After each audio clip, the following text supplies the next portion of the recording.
عداء بوقت صوبان دقا ayaad ka mid ahayd oo dadku aad ku xiiseynayeen inay maruuna sigoo hadlaya ama buugan ay qaataan meeslada buuga wax badan uu ka duwan yahay marka loo eego buugaagta kale ee halkan lagu soo bandhigay inaan meesha kaga faanaan diiday publicly laakiin buug waa buug kaliya academiga yaala buug feerka oo yani cilmi ah buugaagta dad fiiriso waxay u badan yihiin buugaag fiction novel iyo buugaag laga qoray u badan yihiin marka de waa buug cilmi oo darsaya wuxuu qiimeynayaa theorieska Afrika dib u fiiriyo conceptska qaabka indhaha lagu fiiriyo khilaafka Afrika qaabka duwan inaan eegno de wadankuna de wuxuu ku jira mucjiso oo waxa la leeyahay banya adduunyada cilmiga lahayd oo dhan wadan burburay oo 25 sano baaba ku jira oo ka bixin Liberia iyo de horay uga sii baxeen 6 sano baa ku jireen Congo waxay jajabtaba 7 sano ay baxday Jad waa baxday Côte d'Ivoire meel badan 25 sano wadan qarankoodii hal uu noqon laayay de halkana laga hayaa annagina de mas'uuliyadana saaran متعلم Soomaaliyeed oo darsay waxan siyaasadda Afrika sociologically dhinac walba ay dhaqaaleed xataa inuu de ku fiiriyo indha kale oo isku dayo inuu darso markii mushkilad iyo masiibo markii la darso ayaa halkeedii la helaa doodu saasay markii kugu horeeyay waa buugan aad soo aqorto sidee kugu suurta gashay in buug aad diyaariso oo ka mid noqoto dadka qorayaasha Soomaaliyeed hal sano fadhiyay oo waxba qaban oo ka shaqeeyay buuga horistiisi halkaas sanana waxay ahayd intaan apply gareeyay PhD ayaan heli waayay scholarship marka sanadkaas intaan fadhin lahaa waxa ii soo baxday wadanka tago macallin noqo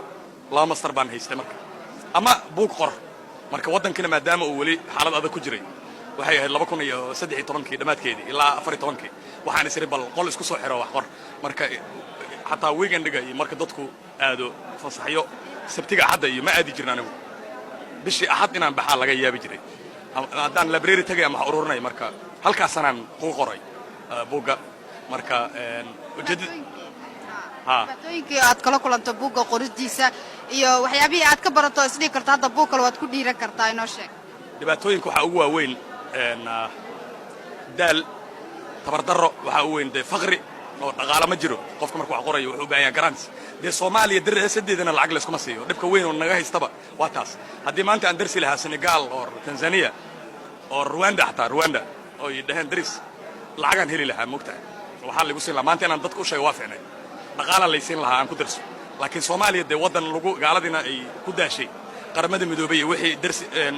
rabay inay xaliyaan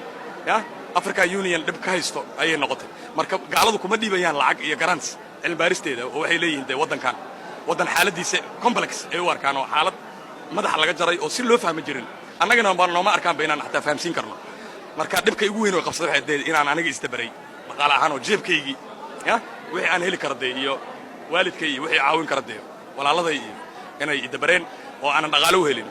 runtina inaan umadayda u sheego way fiicnay haddaan darsi lahaa Tanzania inaan lacag ku heli lahaa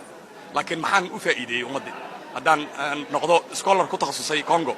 umadayda cilmi baaris aan maanta la qaybsado oo igu dhageystaan ma helahayn inay taas ay iga muhiimsanayd inay isharfeen iyo ixtiraameen cilmigaygu macna u sameeyay ayaga intaas qalbigaygu ku yahay wax hanti igu dhex jirto inay tahay waxyaabii aad ka barato isdhigi karto bulshada waa ay ka faa'iideen oo adigana marka la ku dhiiran kartaa inaad buug qorto maxay ahayd waagii aan bilaabay qorista buuga waxaan ahaa pessimistic dadka qoostaan ku jiray oo Soomaali ka qoostay inaan la xalin karin dhibaatadeeda wanaag dambe ka soo socdana lahayn maanta markaan daraasad ku jiray muddo dheer